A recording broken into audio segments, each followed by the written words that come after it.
이 시간 하나님께서 주신 말씀은 구약 성경 사무엘상 1장 21절에서 28절까지의 말씀입니다. 그 사람 엘가나와 그의 온 집이 여호와께 매년제와 서원제를 드리러 올라갈 때에 오직 한나는 올라가지 아니하고 그의 남편에게 이르되 아이를 젖대거든 내가 그를 데리고 가서 여호와 앞에 뵙게 하고 거기에 영원히 있게 하리이다 하니, 그의 남편 엘가나가 그에게 이르되 그대의 소견에 좋은 대로 하여 그를 젖대기까지 기다리라. 오직 여호와께서 그의 말씀대로 이루시기를 원하노라 하니라. 이에 그 여자가 그의 아들을 양육하며 그가 젖대기까지 기다리다가 젖을 땐 후에 그를 데리고 올라갈새 수소 3마리와 밀가루 1에바와 포도주 1가죽 부대를 가지고 실로 여호와의 집에 나아갔는데 아이가 어리더라. 그들이 수소를 잡고 아이를 데리고 엘리에게 가서 한나가 이르되 내 주여 당신의 사심으로 맹세하나이다. 나는 여기서 내 주 당신 곁에 서서 여호와께 기도하던 여자라. 이 아이를 위하여 내가 기도하였더니 내가 구하여 기도한 바를 여호와께서 내게 허락하신지라. 그러므로 나도 그를 여호와께 드리되 그의 평생을 여호와께 드리나이다 하고 그가 거기서 여호와께 경배하니라. 아멘. 이제 한나가 그토록 본인이 원하던 아이를 낳게 되었습니다. 20절 보시면 한나가 임신하고 때가 이름에 아들을 낳아 사무엘이라 이름하였으니 이는 그가 여호와께 그를 구하였다 함이더라. 하나님이 자기의 한 맺힌 기도를 들어 응답하셔서 자기에게 가장 소중한 선물인 아이 사무엘을 주셨다. 그래서 그 아이의 이름도 사무엘, 하나님, 하나님이 들으셨다, 이렇게 이름을 지었습니다. 자, 그러면은 한 사람의 인생의 흐름 속에서 그토록 자신을 괴롭히던 문제가 해결됐지 않습니까? 그러면 이제 된 거지요. 비움에서 채움으로, 불임에서 임신으로, 결핍이 끝나고 원하던 것이 성취되었습니다. 서러운 인생이 끝나고 환희와 감격스러운 인생이 시작된 것입니다. 현실적인 고통이 이제 해결됐어요. 그러면 이제 이 주신 선물 누리고 살면 되는 것입니다. 이 은혜를 만끽하면서 살면 되는 거예요. 많은 사람이 하나님을 그렇게 믿습니다. 삶에서 문제가 생겼는데 여느 사람 같으면 막 세상적인 방법으로 해결해 보려고 할 것입니다. 그런데 이 사람은 하나님께 달려갑니다. 그가 진정한 해결자라고 믿기 때문입니다. 하나님 앞에 때를 쓰고 기도하는 가운데 결국 하나님이 들으시고 이 사람의 인생에서 그토록 원하던 소원을 들어주셨어요. 큰 소원일 수도 있고 작은 소원일 수도 있고, 다른 사람이 보기에는 별것 아닌 것 같은데 이 사람에게는 인생의 대단히 중요한 부분이라고 여겨지는 것도 있습니다. 그리고 결국 하나님이 이 소원을 들어주셨을 때 그는 문제가 해결되었다라고 생각을 합니다. 한나도 지금 이 순간에 서 있는 것입니다. 그리고 많은 사람들은 여기에서 영적으로 이때까지 하나님을 붙들고 왔던 것을 스르르 놓아버리더라고요. 자기 자신이 그토록 하나님께 원했던 것을 얻었기 때문입니다. 그리고 인생에 또 다른 문제가 생겨서 이 하나님이 필요할 때까지는 다시 이전에 있던 삶으로 돌아갑니다. 한나도 지금 이 순간에 서 있는데 한나는 다른 방향으로 갑니다. 21절을 보시면 그 사람 엘가나와 그의 온 집이 여호와께 매년 제와 서원제를 드리러 올라갈 때, 아주 성경에는 나오지 않지만 가정에는 평안이 찾아왔죠. 행복하죠. 아마도 행복하지 않은 사람 분인나 하나 있을 것입니다. 하지만 이 분인나를 행복하게 했던 것은 거룩한 행복이 아니고 그릇된 욕망에서 온 격동이었으니까 그 격동 내려놔지고 제자리로 돌아간 거예요. 있어야 될 것이 있는 자리로 돌아간 것입니다. 그러니까 이 가정에 평안이 찾아온 거죠. 그래서 엘가나와 온 집이 여호와께 매년 제와 서원제를 드리는 바로 그때가 온 것입니다. 그런데 22절을 보시면 오직 한나는 올라가지 아니하고 그의 남편에게 이르되 아이를 젖을 때거든 내가 그를 데리고 가서 여호와 앞에 뵙게 하고 거기서 영원히 있게 하리이다. 아니 이게 무슨 말입니까? 아이가 젖을 때면은 실로에 있는 여호와의 제단에 그를 데리고 가서 그로 하여금 거기에 영원히 있게 하겠다. 아이를 제사장 엘리에게 몸종으로 드리겠다는 것입니다. 물론 앞에 보면 서원은 했어요. 11절에 보면 서원하여 만군의 여호와께 이르되 주의 여종의 고통을 돌보시고 나를 기억하사 주의 여종을 잊지 아니하시고 주의 여종에게 아들을 주시면 내가 그의 평생에 그를 여호와께 드리고 싹돌을 그의 머리에 되지 아니하겠나이다. 서원은 했습니다. 그렇지만 서원은 서원이죠. 좀 하도 우리 그리스도인들이 하나님께 약속한 것을 지키지 않아서 농담 삼아 그렇게 얘기한다 그럽니다. 아, 서원은 깨라고 있는 거야. 서원은 서원이에요. 그때는 급하니까 이 서원 했던 것입니다. 이 서원이라도 해야지 하나님이 내 기도에 쫑긋 귀를 기울여 주실 것 같으니까 서원을 한 거예요. 그리고 어쨌든 하나님은 내 서원 때문이건 아니면 내 기도가 간절했건 나의 기도에 응답을 해 주셨습니다. 그러면 이제 주신 선물 누리면서 잘 살면 되는 것인데 아이가 젖을 때면은 이 생때 같은 자식, 어떻게 낳은 자식인데 이 아이는 내 인생의 전리품과도 같고 이 아이가 없으면 내 인생은 허망해지는 그런 상징이 지금 이 사무엘인데 이 아이를 엘리에게 옆에 있게 해서 평생 거기서 살게 하겠다 라고 얘기를 하는 것입니다. 나시린으로 살게 하겠다라는 서원을 지킨다면 그냥 집에서 나시린으로 살게 하면 됩니다.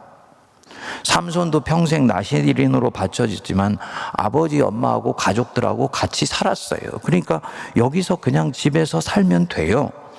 그런데 그 나시린으로 서원을 지키겠다고 아이를 떠나보내겠다는 것입니다.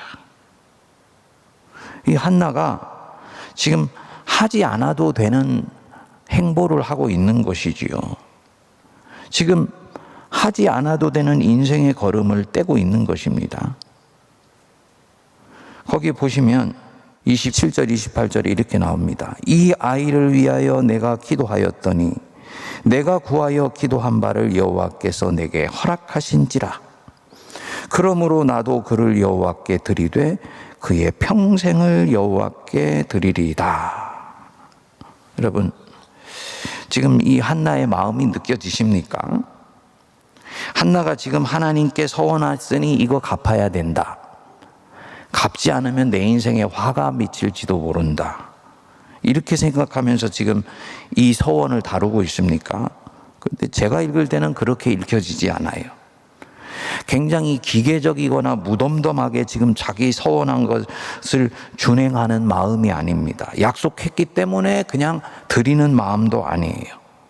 거듭 말씀드리지만 만일 그렇다면 나시린으로 그냥 집에서 살게 하면 됩니다. 그럼 서원도 지키고 아이를 보면서 주신 축복도 누리면서 살면 됩니다. 이 아이는 자기 인생의 성취니까.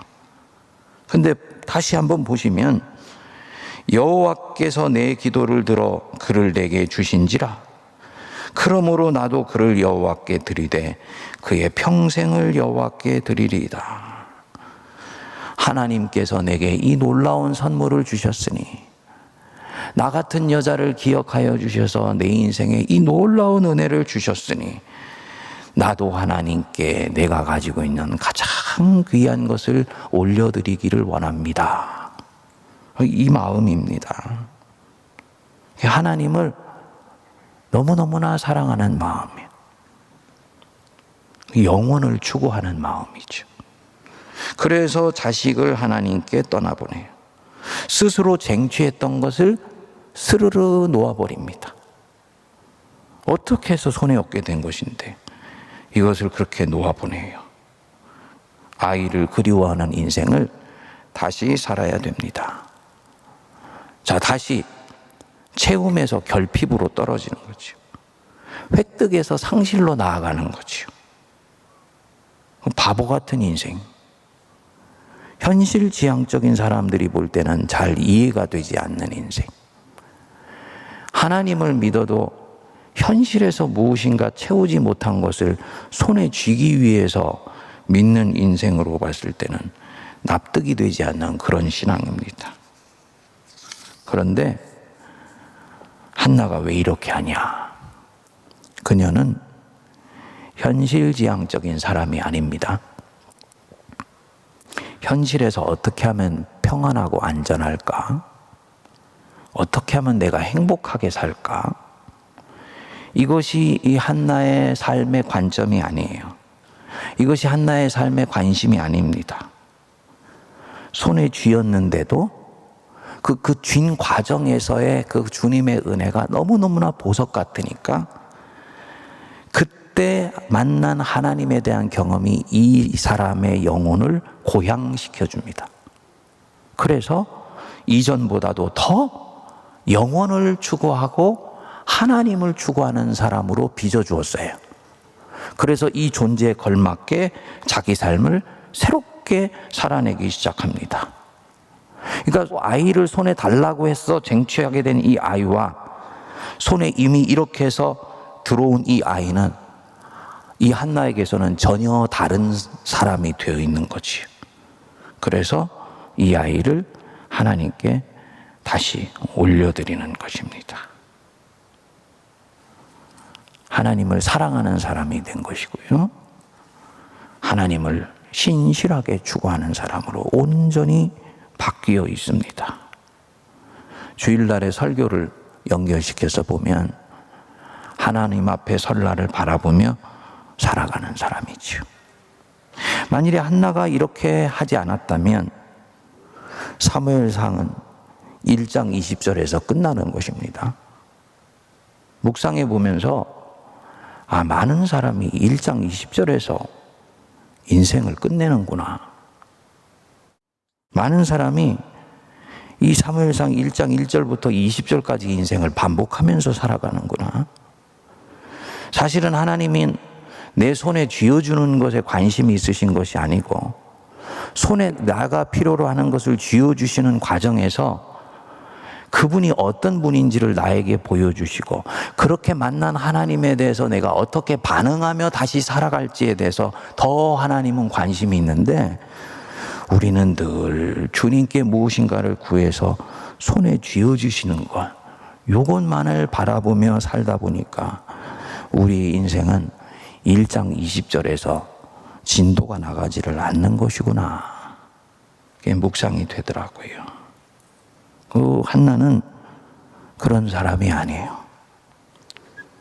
현실을 살지만 현실에 갇혀 있지 않습니다. 그리고 앞으로 더 치고 나갑니다. 영원을 향해서 나가는 거지. 바로 우리 주님이 우리에게 요청하는 인간형입니다. 너희는 먼저 그의 나라와 그의 의를 구하라. 그리하면 이 모든 것을 너희에게 더하여 주시리라.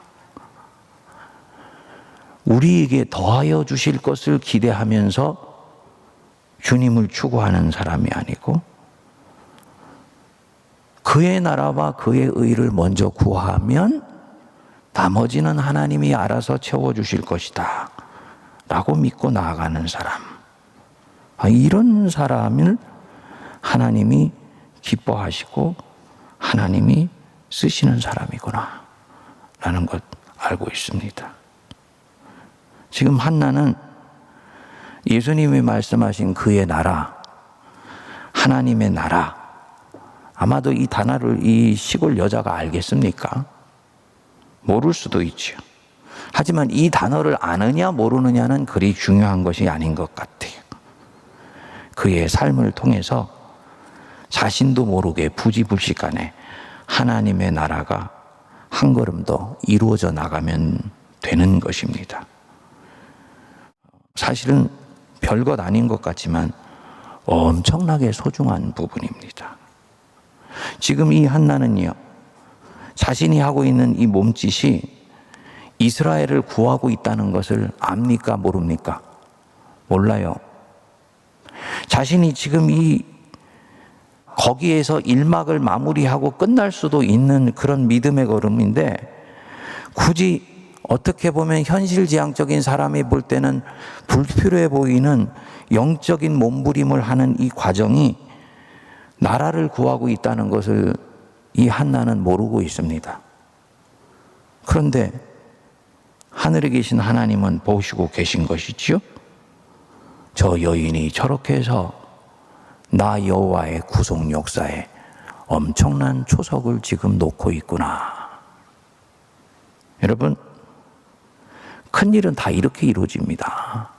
하나님의 큰일은 다 이렇게 이루어져요. 큰일 하겠다고 해서 큰일이 이루어지는 경우 없습니다. 하나님의 큰일은 늘 그렇습니다. 모세가 자기 민족 구하겠다고 애굽 병사 쳐 죽이려고 했을 때 모세의 가슴에는 큰 민족애라는 꿈이 있었어요. 미안하지만 하나님은 그 마음 안 받으셨습니다. 그 민족애는 하나님 사랑 안에서 세례를 한번 받아야 되기 때문입니다. 그리고 오히려 광야에서 40년 동안 처가살이 하면서 인간적인 열망도 빠져나가고 나라 사랑하겠다는 마음도 다 내려놓고, 나는 이렇게 그야말로 시골에 지극히 평범한 양치기로 인생 끝내는구나. 그래, 이렇게 인생 끝내도 하나님과 함께 동행하고 살며 하나님이 내 인생 받아주시고 내가 그분 사랑하며 살면 되는 것이다 라고 인생 마무리하려고 했을 때 하나님이 찾아오시는 거예요. 그리고 그 가슴 속에요, 비전과 소망을 불어넣어 주십니다. 한번 비워진 가운데서 채워진 사람이기 때문에 이 사람은 하나님이 이 사람의 양손에 세상 사람들 다 부러워하는 권력과 명예를 쥐어주어도 절대로 주님 배반하지 않소. 주님의 뜻만을 신실하게 준행하는 사람이 됩니다. 저는 아마도 모세가 나는 지금 나라를 구하고 있어. 민족을 구하고 있어. 나는 민족의 영웅이야.